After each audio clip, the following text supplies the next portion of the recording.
दोस्तों, 8वां वेतन आयोग में क्या कुछ हो रहा है अभी। 8वां वेतन आयोग में क्या समय पर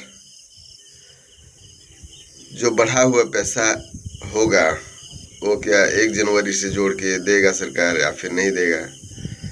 सरकार के मन में क्या है, इनको लेकर आए हैं। बिल्कुल ताज़ा खबर है, अभी अभी तुरंत का है। दोस्तों, 8वां वेतन आयोग और फिटमैन फैक्टर पर सरकार की पहली प्रतिक्रिया सामने आई है। जानिए संसद में क्या कहा है। 8वां वेतन आयोग को लेकर सरकार ने राज्यसभा में स्पष्ट किया कि 8वां वेतन आयोग स्वतंत्र रूप से कार्य करेगा। कर्मचारियों की फीट मैन्युफैक्चर और 5 पारिवारिक इकाइयों की मांगों पर फैसला आयोग ही मई 2027 तक अपनी रिपोर्ट में करेगा। केंद्र सरकार ने 8वें वेतन आयोग और कर्मचारियों की ओर से उठ रही फीट मैन्युफैक्चर की मांगों पर राज्यसभा में पहली बार औपचारिक जवाब दिया गया। वित्त राज्य मंत्री पंकज चौधरी ने एक सवाल में लिखित जवाब में स्पष्ट किया कि वेतन आयोग पूरी तरह से एक स्वतंत्र निकाय है। आयोग अपनी प्रक्रिया खुद तय करेगा और इसके लिए उसे अपनी बैठकों या सिफारिशों की प्रगति के बारे में सरकार को पहले से ही सूचित करने की कोई जरूरत नहीं है। इस जवाब से यह साफ हो गया कि कर्मचारियों की वेतन वृद्धि से जुड़ी सभी प्रमुख मांगों पर अंतिम फैसला वेतन आयोग के पाले में ही है। दोस्तों, कर्मचारियों की मुख्य मांगे और राज्यसभा में उठा सवाल क्या उठा और क्या है मुख्य मांगे। दोस्तों, राज्यसभा सांसद जावेद अली खान ने सरकार से पूछा था कि क्या केंद्रीय कर्मचारी यूनियनों ने 8वें वेतन आयोग के तहत फीट मैन्युफैक्चर की गणना के लिए सरकार के सदस्यों आने की यूनिट्स की संख्या 3 से बढ़ाकर 5 करने की मांग की है, जिसमें आश्रित माता पिता को भी शामिल किया जाए। इसके अलावा उन्होंने आयोग द्वारा अब तक की गई बैठकों और कर्मचारी संगठनों के साथ हुए विचार विमर्श का डिटेल भी मांगा था।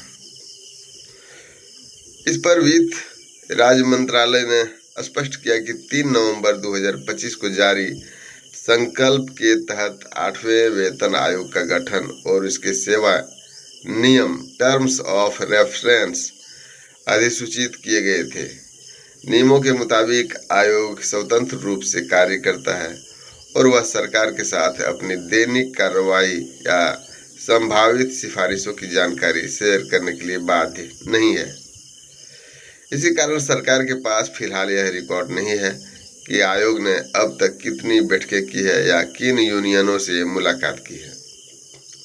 क्या होता है फीड मैन्युफैक्चर और क्यों है यह महत्वपूर्ण।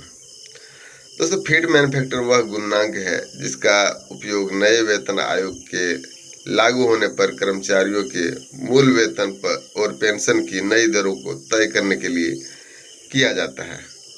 वेतन में बढ़ोतरी सीधे तौर पर इसी आंकड़ों पर निर्भर करती है। 8वें वेतन आयोग के तहत गठन के बाद से ही कर्मचारी संगठन उच्च फीट मैन्युफैक्चर की मांग कर रहा है। विभिन्न कर्मचारी यूनियनों ने इस बार 3.68 के फीट मैन्युफैक्चर की मांग रखी है, जबकि कुछ संगठनों का सुझाव 3.0 से 3.5 के बीच का है। इसके साथ ही कर्मचारियों का तर्क है कि बीते वर्षों में जीवन यापन की लागत और घरेलू खर्च काफी बढ़ चुके हैं, इसलिए न्यूनतम वेतन तय करते समय परिवार की गणना में आश्रित माता पिता को जोड़कर 5 यूनिट्स माना जाना चाहिए। हालांकि सरकार ने इस मांग के सही या गलत होने पर कोई भी टिप्पणी करने से इनकार कर दिया है।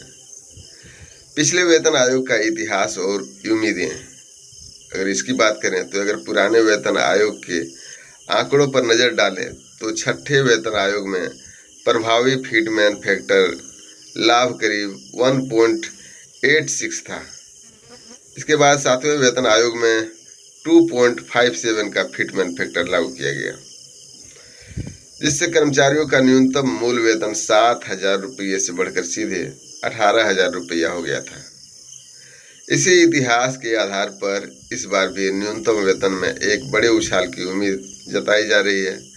हालांकि एक्सपर्ट का मानना है कि वेतन आयोग कर्मचारियों की अपेक्षाओं के साथ साथ महंगाई, जीवन यापन के खर्च और सरकारी खजाने पर पड़ने वाली वित्तीय बोझ को संतुलित ध्यान में रखकर ही कोई सिफारिश पेश करेगा। कब तक आएगी 8वें वेतन आयोग की रिपोर्ट? दोस्तों, सरकार ने संसद में वेतन आयोग की रिपोर्ट सौंपने की समय सीमा पर स्थिति पूरी तरह से स्पष्ट कर दी है। वित्त मंत्रालय के अनुसार गठन के संकल्प के तहत आयोग को अपनी सिफारिशें सौंपने के लिए 18 महीने का समय दिया गया है। चूंकि आयोग का गठन 3 नवंबर 2025 को हुआ था, इसलिए इसकी विस्तृत रिपोर्ट मई 2027 तक आने की संभावना है। आयोग द्वारा रिपोर्ट सौंपे जाने के बाद केंद्र सरकार सिफारिशों की समीक्षा करेगी और उसके बाद ही नए वेतन तथा फिट मैन्युफैक्चर के कार्यान्वयन पर अंतिम निर्णय लिया जाएगा। तब तक लाखों केंद्रीय कर्मचारियों और पेंशनर भोगियों को अपनी वेतन वृद्धि के सटीक आंकड़ों के लिए इंतजार करना होगा। तो ये बड़ी खबर है। वहीं पर 3.83 या फिर 3.68% अगर फिट मैन्युफैक्चर देता है दोस्तों, तो 69 से 72,000 रुपया हो जाएगा निचले कर्मचारियों का मूल वेतन। अगर मूल वेतन 69 से 72,000 हो जाएगा तो 1 से 1.5 लाख रुपया तक सैलरी मिलेगा, टीए, डीए, एचआरए तमाम चीज़ों को लेके। तो बल्ले बल्ले होने वाला है, मिलने वाला है छप्पर फाड़ के पैसा। सोचिए, वहीं पर 1 जनवरी 2026 से अगर लागू होता है तो एक कर्मचारियों को 5 से 10 लाख या फिर 20 लाख रुपया तक मिल सकता है एरियर के रूप में। मैं इसलिए बोल रहा हूँ क्योंकि लेवल 1 से लेके 18 तक सरकारी कर्मचारी है। निचले कर्मचारी लेवल 1 का कहलाता है, जबकि लेवल 18 जो है वो IAS IPS कहलाता है। तो सबका अलग अलग फिट मैन्युफैक्चर रहेगा, सबका अलग अलग मूल वेतन है। तो इस आधार पर कह सकते हैं कि ज़्यादा से ज़्यादा पैसा मिलने वाला है और लेवल 1 से 18 तक कर्मचारी इस आधार पर। वहीं पर DA जो है 3% तक का बढ़ सकता है जुलाई में। AICPI IW आंकड़ा जो है वो बता रहा है कि 3 से 4% बढ़ सकता है। इस तरह 60 से 63% तक हो सकता है 8वां वेतन आयोग से पहले ही। सोचिए, 3 DA जो है कोरोना काल का जब्त करके रखा है सरकार, नहीं दिया, सीधे तौर पर कह दी कि नहीं दे पाएंगे। इसका खामियाजा लंबे समय तक कर्मचारियों को भोगना पड़ेगा। लंबे समय बोले तो जब तक नौकरी रहेगा तब तक, और इसके बाद रिटायर हो जाने के बाद भी जो है आपका खामियाजा इसका भोगना पड़ेगा। तो सर बहुत ज़्यादा लाखों, मतलब कई लाखों रुपये का घाटा हुआ है कर्मचारियों का। लेकिन इस तरह सरकार की नीयत इसी से पता चलता है कि आखिर सरकार क्या चाहती है, कर्मचारियों के हित में कितना ज़्यादा है। वहीं पर 1 जनवरी से ही जोड़ के देगा सरकार 8वां वेतन आयोग का पूरा एरियर।